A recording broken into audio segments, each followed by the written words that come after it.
Hey, what's going on, everybody? My name's Chris, and it's been a minute since we've last seen each other. I had a really slow start to 2023, mostly because of personal life stuff going on, but I'm back and I'm here to make another role guide for you guys. So today we're going to be talking about the gunner class. I see multiple ways that people play the gunner class, and I'd say like the majority of people play it effectively, but there are definitely some outliers out there where they think this is Rambo simulator and wonder why they're at the bottom of the leaderboard. So hopefully this will help remedy some of that. So as a really quick summary on what the gunner class is, basically a class that's focused on area denial, suppression, and fire superiority. So the main strength as a gunner is actually being able to deliver massive amounts of rounds downrange with relatively high accuracy. Honestly, an effective gunner can be just as dangerous as a multiple infantryman. So as you already most likely know since you play the game, the gunner uses machine guns as its primary weapon. So with that being said, the gunner is a support class and it excels at supporting the team and objective from a distance. So gunners should not really be capturing or defending inside of objectives unless they're the only ones left. So the reason why I say the gunners should not be inside the objectives is really down to positioning. Gunners excel really well when they have effective positions. An ideal position for a gunner to set up in should cover a pretty wide area while minimizing angles to be shot from, which is exactly why being inside the objective is a bad position for a gunner, because you can be shot from basically everywhere and pretty much everyone is shooting at the objective, so you don't want to be in there. A couple good examples of what ideal positions as a gunner would be. Usually any sort of terrain or building or structure that gives you a little bit of elevation so you're not necessarily on the ground, so that you're actually able to shoot down on your enemies. And the really good thing about that is if you can see at a very wide angle, you can see a very wide open area like a street, for example, or like a river or something like that, something that's big that the enemies don't have a lot of cover from. Once you kind of find that area where you're actually setting up in, whether if it's a room inside of a building or if it's behind a rock or whatever the case is, you really want to make sure that if you are going to get shot at, it's basically only from the area that you are covering. So you want to not expose yourself on your side or your rear where someone could just easily shoot you where you're not looking. A more advanced tactic when it comes to positioning is called keyholing. I don't think I have any clips of me doing it because I don't actually do it that often. But essentially the concept is the same. You are covering yourself from every angle possible, but the area you are looking at, you're actually looking through a small gap. So let's say there's a rock on your front left and a rock on your front right, and you have a really small gap in between them. You basically stick your gun through it, and if you're looking at an area that's pretty wide, you actually have a pretty wide angle of fire. But if anyone's looking in your direction, it's going to be really hard to see you because they're essentially looking for a tiny little hole, like a little gap in the rocks that they probably wouldn't see, especially if you have a flash hider on. They'll hear it, but they'll never see the flash. Moving on to our next point, gunners are effective at both attacking and defending, but the way you utilize the class is going to be slightly different depending on which side you're on. So like I mentioned in the beginning, gunners do really well when it comes to suppression, and when you are attacking, suppression is going to be your main bread and butter. So before we move on, I want to kind of go over what suppression is and how it works in video games. In real life, basically if you have a machine gunner shooting at you and rounds are flying over your head, you don't want to pop your head up because you might die. Effectively, you become suppressed because you cannot effectively return fire at your enemies. They have your head down, and then, you know, their teammates are probably moving in to kill you. In video games, it's not as simple as that because suppression kind of relies on the fact that you're afraid to lose your life, and you know, this is a video game, we're not really afraid to lose our virtual lives. However, in the game, when you're on the receiving end of suppression, usually your vision gets really blurred, it's kind of hard to see, and it gets really chaotic.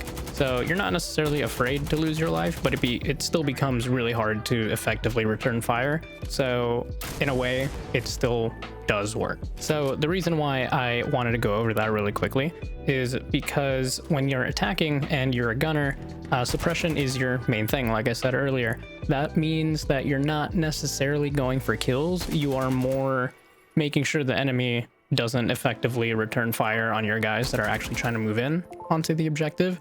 And if that means keeping their heads down or making sure they don't pop out of a window or a door or something, even if you're not securing the kill, if you keep shooting at their positions to make sure that they don't come out and, you know, effectively defend their position, you're doing your job. So, you know, your kill count might not be super high depending on how well you do, but you are actively doing a huge favor for your guys actually attacking the objective. Also, do keep in mind that the machine guns actually punch through walls really well, especially the ones with the higher calibers. But even like the M249, which fires the 5.56, can still rip through walls pretty well. But if you bring something like the 240 Bravo, for example, which fires a 7.62 NATO round, it'll basically just go through the wall like it doesn't exist and kill anybody on the other side of it. So while you're suppressing a building, if you're just shooting through the walls, you're probably killing people inside, which is also a really good thing. So don't feel bad if you don't get a ton of kills as you're laying down hate on the objective. Just know that if you are dumping hundreds and hundreds of rounds into the target objective, you're doing a pretty good job.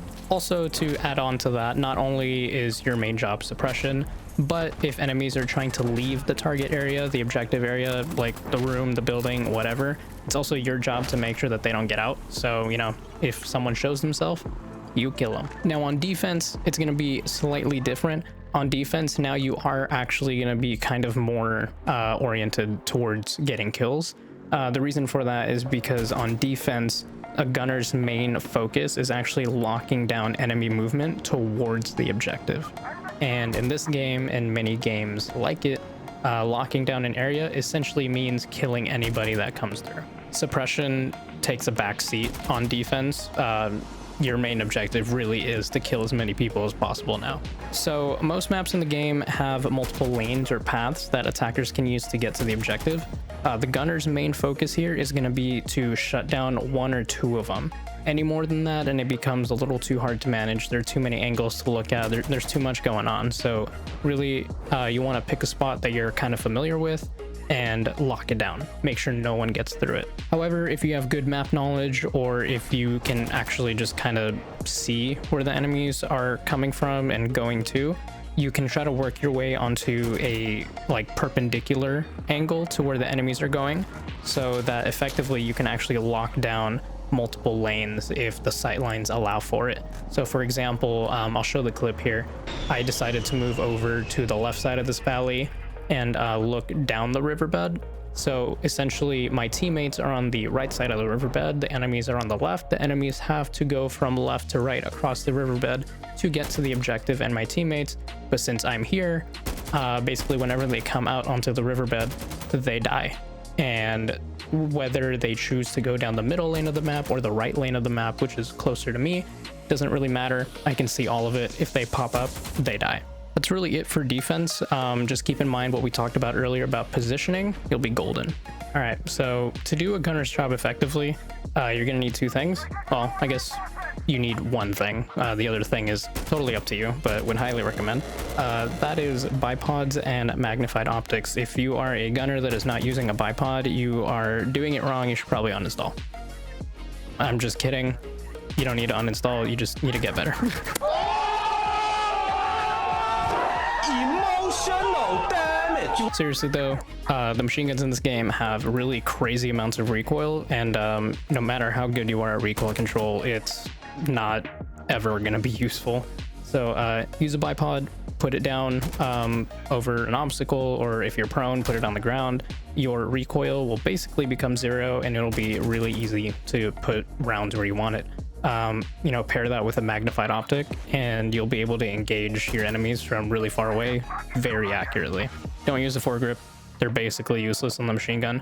Plus, if your gun has a bipod that's built into it, like the M60, for example, or the M240 Bravo, if you put a foregrip on, even though the bipod is technically built into the gun, you actually cannot use the bipod anymore, so it becomes useless. And the foregrips really don't help when it comes to recoil, so don't do it. Last tip I have for you for the gunners, bring the heavy carrier. You're gonna want it. You're gonna be dumping a lot of rounds. If you don't die early, you're going to be going through hundreds and hundreds of rounds, so bring the heavy carrier so you have multiple boxes to go through. So now onto my loadout recommendations. For the security side, I usually like to alternate between the M249 and the 240 Bravo, just kind of depending on the map and what it is exactly that I'm trying to do with the class. For the 249, I like to usually have the 1 and 2x optics, so it's either the holographic or the red dot with the magnifier in the back. That's mostly because with the 249, I typically try to move closer towards the objective, just because the weapon itself fires really rapidly and the recoil is pretty manageable, so if anybody gets close, I can still effectively fight with it. The 240 Bravo kicks like crazy and the fire rate's pretty slow, so I typically like to play with that gun from a distance. So usually with that, I'll run the 4x SUSAT, and I'll also put on the extended mag so that instead of the 50 round pouch, you get the 100 round belt. For the insurgent side, my favorite machine gun would be the RPK. It's pretty lightweight and the recoil is very manageable, even if you don't have the bipod down. But you know, obviously would still recommend putting the bipod down, but it's useful if you need to shoot down like a helicopter or something, for example.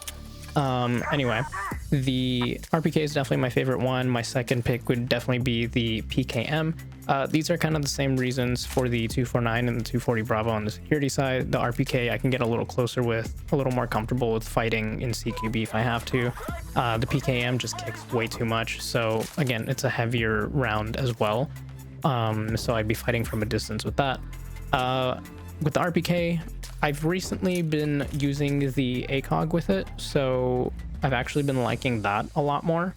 PKM, I try to use the ACOG on that as well. Also, a lot of people swear by the MG3.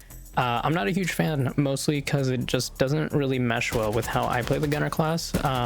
It fires very, very rapidly. And you go through ammo like really quick, but the accuracy on it, even with the bipod down and you're prone, is not good. It's all over the place, and it's very much well suited for if you're defending a position that's fairly up close to the enemy, which in that case it'd be a good pick. But you know, I like playing my gunner classes from a distance, and the MG30 just does not do well with that. So up to you, depending on how you want to play, but MG3 is just not a good pick for me. Whatever gun you choose, I would recommend bringing the extended magazine attachment if it is available. I know like the RPK, I think by default has a 30 round, 45 round mag, something small, but the extended brings it up to like 75. The 249, I believe, can go from 100 to 200. The 240 Bravos from 50 to 100. So basically you want as many rounds as you can, because it kind of defeats the purpose if you're a machine gunner and you have a really low ammo count, especially with the RPK with a really small mag. So yeah, bring as many as you can. Like I mentioned earlier, bring the heavy carrier so you can have as much ammo with you as possible. And like I have been mentioning in all of my other videos, don't wear a vest. There's not really a point. It's going to weigh you down significantly. You're not going to be fighting close quarters. There's not really going to be a lot of explosions going on around you. So if anything, it just has completely negative effects on you. Don't bring it. I wouldn't really recommend gas masks either, because you most likely won't use it. And if you're on the security side, it takes a point that you could be using for something else. Speaking of gas masks, smoke grenades. If you can, bring 1 or 2 of them. Smoke grenades are very useful if your position gets compromised and you need to move. Just quickly throw a smoke out at whoever's shooting at you and leave, reposition. Smoke grenades have saved me a million times as a gunner, so highly recommend. I would also suggest bringing a pistol, something cheap or free. Pistols will save your ass if you're in the middle of a really long reload because machine gun and you need to defend yourself really quick. Pistols definitely come in handy with the gunner class. All right, guys, so that pretty much wraps up my guide for the gunner class in Sandstorm. Wanted to thank you for sticking around if you are a subscriber from when I started a few months ago, or if you recently subscribed. I've been seeing the subscriber count go up, so it's been cool to see it growing, even though I haven't really been active in the past like 3 months now. But yeah, I wanted to thank you guys, especially for everybody that's been leaving me comments recently who have noticed that I haven't been around, encouraging me to keep going, saying that they find a lot of value in the videos I make, either through entertainment or learning something new with the game. Really appreciate it. The support means a lot. It definitely helps make the day better. So yeah, I definitely plan on getting back on schedule and getting out as much content as I can for you guys. Also, if you guys want to hang out, make some new friends, find some new people to play with, I do have a Discord, links in the description. Come by, say hi, let's have a good time. All right, guys, that's it for me. If you're new, leave a like, subscribe, and I will see you guys in the next one.